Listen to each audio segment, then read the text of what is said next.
Assalamualaikum warahmatullahi wabarakatuh.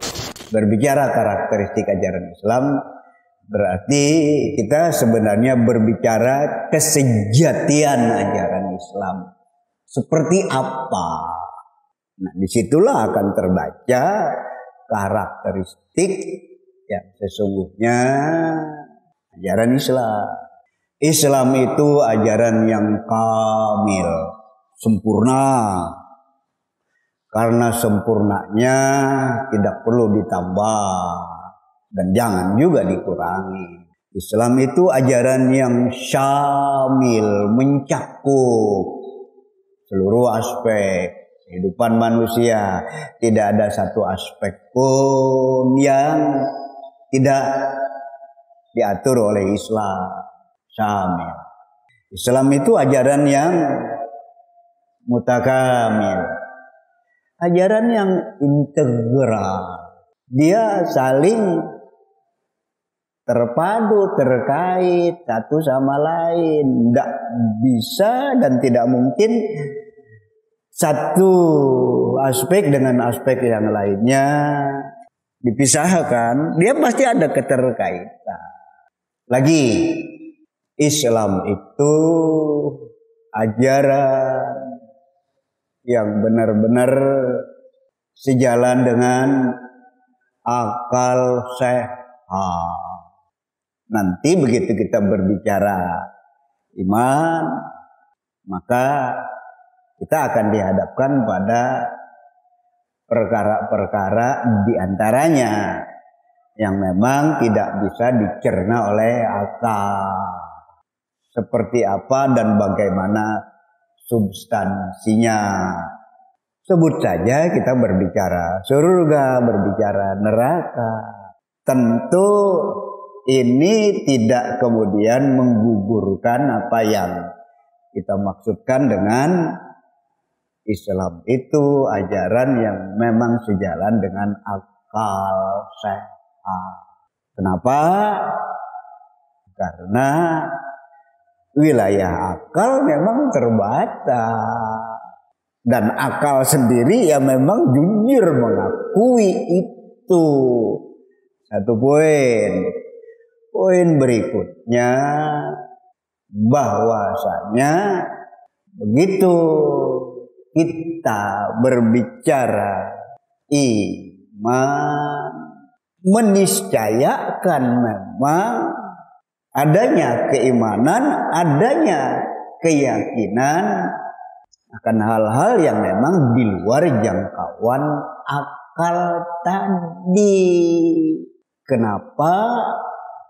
Persoalannya adalah dalam hal beriman dan atau tidak beriman, mengimani dan atau tidak mengimani. Di situ ada tuntutan yang meniscayakan kita untuk benar-benar mau memastikan iman atau tidak. Dengan kata lain, iman sejatinya adalah ujian.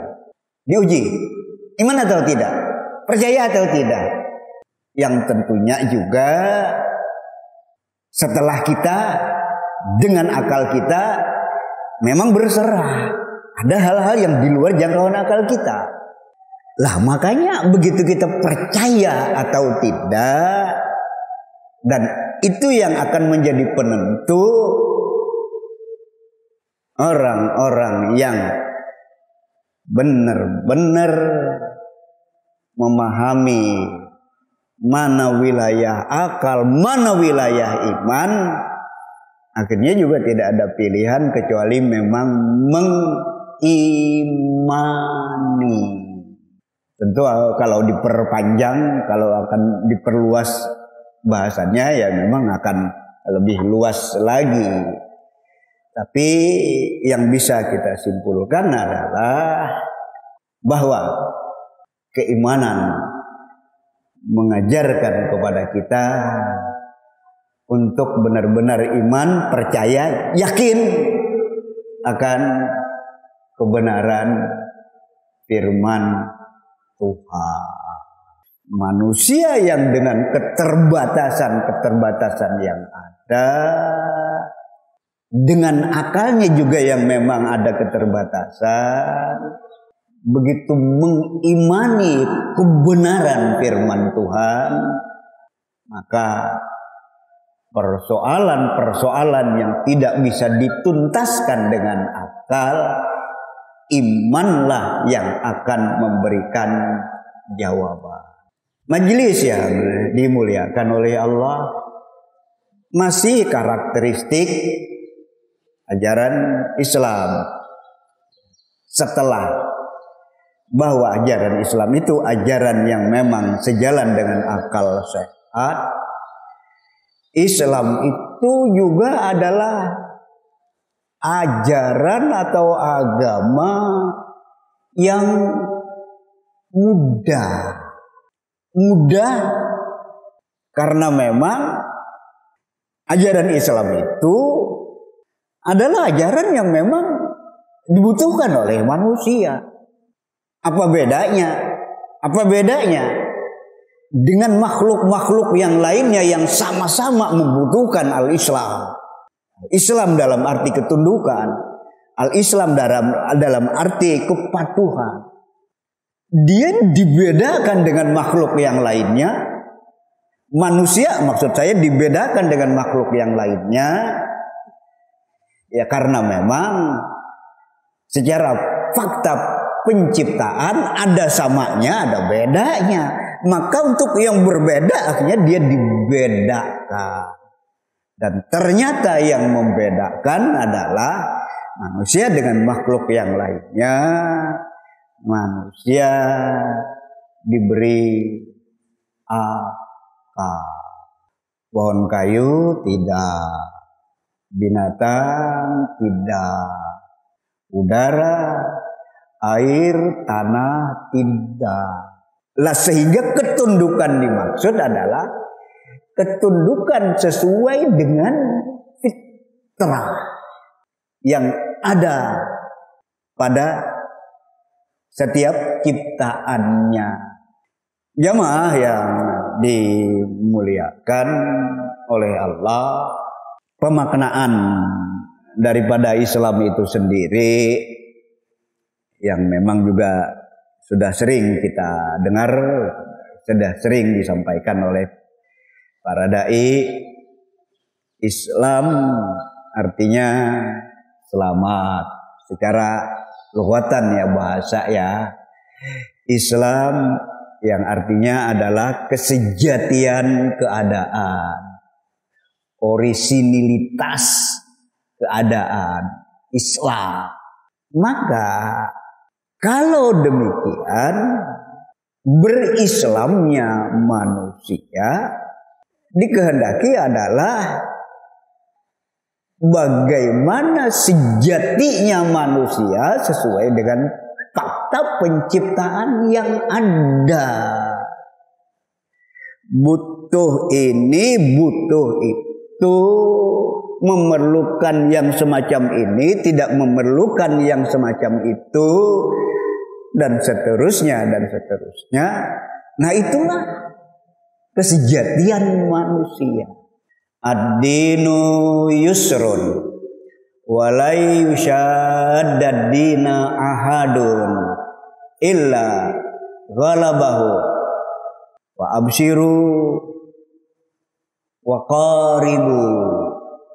Abu Hurairah menyampaikan sabda Rasulullah sallallahu alaihi wasallam ini yang diriwayatkan oleh Al-Bukhari. Coba kita lihat, Islam itu ajaran yang mudah. Tidak ada orang yang mempersulit, membuat sulit ajaran Islam, melainkan pada akhirnya dia sendiri yang akan dikalahkan. Dia sendiri yang akan KO.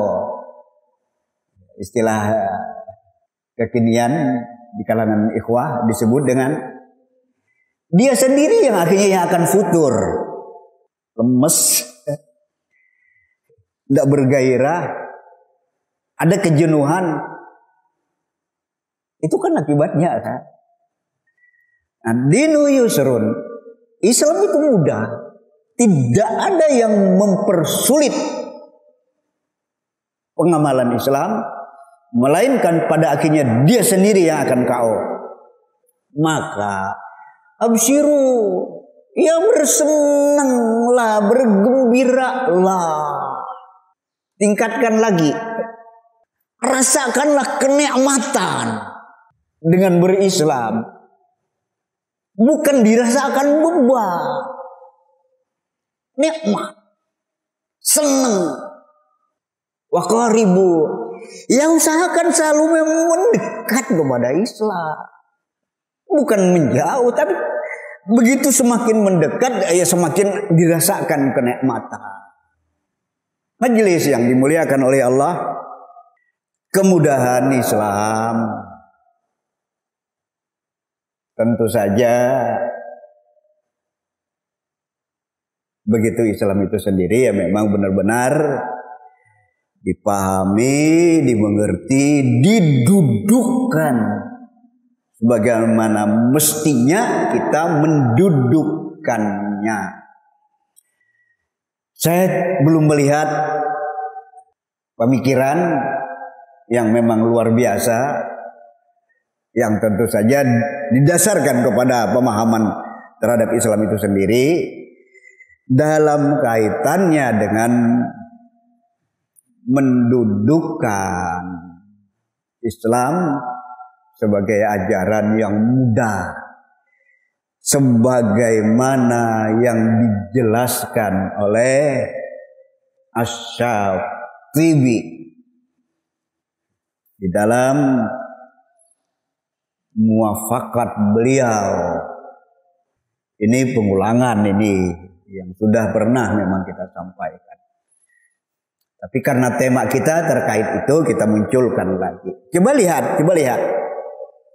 Innama wudhi'as syara'i'u limasalihil ibadi fil ajili wal ajili. Lihat. Ini kata-kata Asy-Syatibi ini. Sesungguhnya syariat itu dibuat tidak lain dan tidak bukan untuk kemaslahatan manusia. Kemaslahatan manusia. Limasalihil ibad. Ya kalau sudah disebut kemaslahatan, bukan kemafsadahan, kebaikan, bukan kerusakan. Untuk kebaikan manusia. Kebaikan bermakna juga tentu kemudahan. Kebaikan bermakna hal yang mendatangkan kemanfaatan, bukan kerusakan. Kebaikan bukan sesuatu yang menyulitkan. Fil ajil wal ajil, di dunia dan juga di akhirat. Kemaslahatan itu kemaslahatan di dunia dan juga kemaslahatan di akhirat. Itulah Islam. Nah, beliau mendasarkan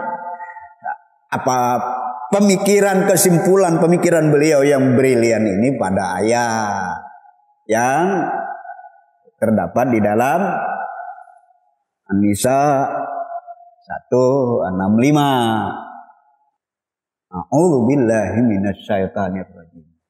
Rusulan mubasysyirin wa mundzirin li alla yakuna linnasi 'alallahi hujjatun ba'dar rusul wa kana Allahu azizan hakim. Mestinya ayat ini sudah ngelotok nih jamaah ya. Karena sering banget diulang-ulang. Para rasul, rusulan. Mubasyirin wa mundzirin. Para rasul yang diutus oleh Allah. Mubasyirin wa mundzirin, membawa kabar gembira, membawa peringatan, wa mundzirin. Tujuannya apa? Li alla yakuna linnasi 'alallahi hujjatun ba'dar rusul. Agar tidak ada satu anak manusia pun yang kelak di hadapan Allah bisa berhujjah. Berhujjah macam apa? bisa menyalahkan Allah, bisa menggugat Allah, bisa mengkritik Allah, tidak ada tempat. Kenapa? Ya itu tadi, sudah diutus kok para rasul, sudah datang kok utusan Allah menyampaikan risalah. Li alla yakuna linnasi 'alallahi hujjatun ba'dar rusul. Agar tidak ada yang berhujjah, yang bisa berhujjah di hadapan Allah setelah diutusnya para rasul. Wa kana Allahu azizan hakimah, dan Allah sungguh Dia maha perkasa, dalam waktu yang sama maha bijaksana. Nah, kemudian belum sampai kepada yang saya maksudkan, ya, pemikiran brilian Asy-Syatibi yang memang didasarkan pada ayat yang beliau pahami. Persoalan syara itu, agama itu, beliau simpulkan pada 3 persoalan. Yang pertama, tadi bahasa beliau al-masalih, ya. Jadi syariat itu untuk kemaslahatan manusia. Mari kita justru sangat memang mengharapkan, ya Allah, pahamkan, bukakan ya Allah kepada kami, ya, untuk bisa menangkap, memahami kemaslahatan yang memang Allah inginkan. Karena dengan kemaslahatan itulah kita dapat kebaikan. Ada 3 kemaslahatan. Pertama, ad-daruriyah. Yang pertama. Kedua, al-hajiyat. Ketiga, at-tahsiniyat. Ya, percepat 3 poin ini, ya, sudah mengkristal, ya. Lihat kemaslahatan agama, kemaslahatan syariat. Yang pertama, daruriyat. Kalau ada orang mengatakan, ya, jangan tidak hadir, ya, ada pertemuan daruri. Itu apa artinya? Ya, kita sudah memang sudah terbiasa juga menggunakan istilah-istilah syara, istilah Arab, ya, dalam keseharian kita, ya. Ada yang cuman, ya, afwan syukran, belum ada lebihnya, cuman afwan syukran aja.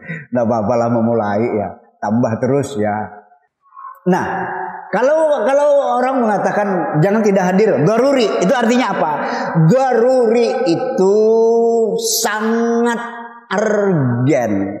Nah, urgent saja itu ya memang sudah membedakan nanti dengan yang bukan urgent. Tapi kalau ditambah sangat urgent, wah, memang luar biasa. Yang tidak hadir, ya, sangat urgent, sangat penting, sangat mendesak, mau tidak mau urgent. Kenapa? Ya, kalau tidak bahaya, kalau tidak rusak kita, kalau tidak rugi kita.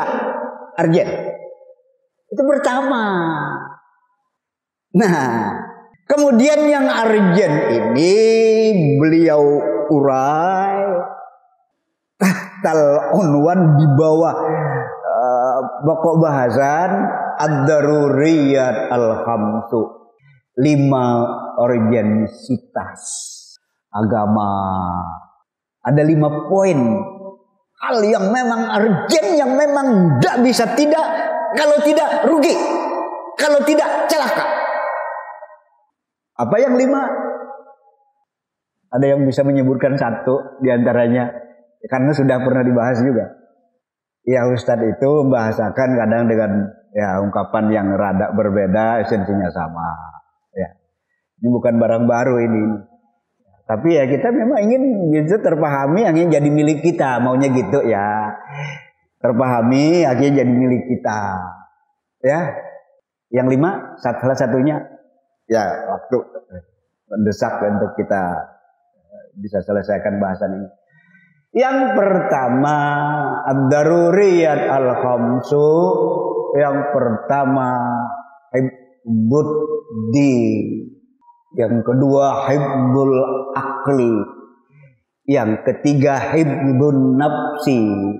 Yang keempat, hibdun nasli, yang kelima hibdul mali. Masya Allah, terlihat benar-benar tidak bisa dinafikan, tidak bisa kita mengelak yang 5 ini. Yang pertama hibduddin, Allah mensyariatkan Islam itu buat seluruh manusia ya. Ini yang juga memang harus didudukkan. Iya, sementara ini kan manusia berpikir ya itu untuk orang Islam, yang bukan orang Islam dah. Padahal ya ayyuhan nasu budu rabbakumul ladzi khalaqakum walladzina min qablikum la'allakum tattaqun. Ya, Allah itu menyeru, memanggil semua manusia untuk iman, untuk Islam.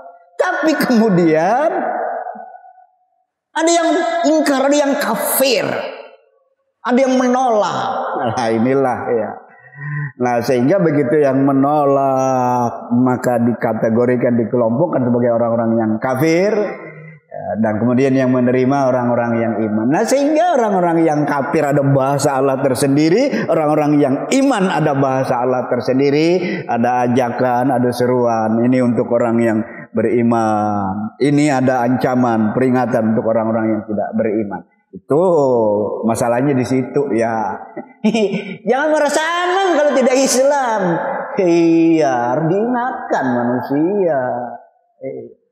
Pertama hibduddin. Syariat Islam itu untuk menjaga esensi inti daripada Islam itu sendiri, inti daripada hukum-hukum yang memang Allah sampaikan kepada para rasul, inti daripada agama yang disampaikan oleh Allah kepada para rasul. Lah saya nyebut agama.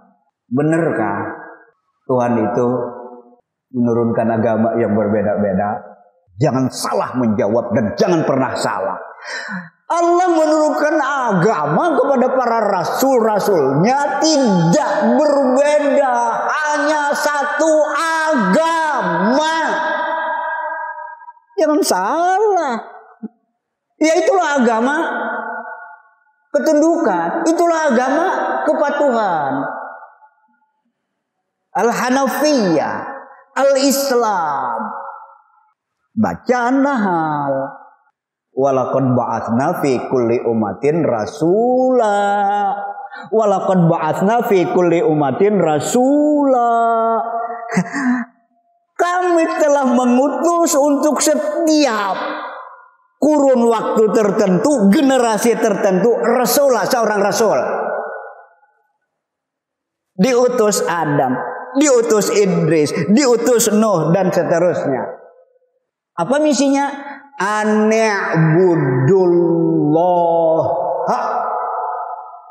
wajtanibut taghuti. Allah tunggal, ani'budullah wajtanibut taghut, jamak. Allah mengutus para rasul agar mengajak manusia hanya menghamba kepada Allah. Ani'budullah. Itu misinya. Tidak ada misi para rasul yang bukan mengajak manusia hanya menghamba kepada Allah. Semuanya mengajak hanya menghamba kepada Allah.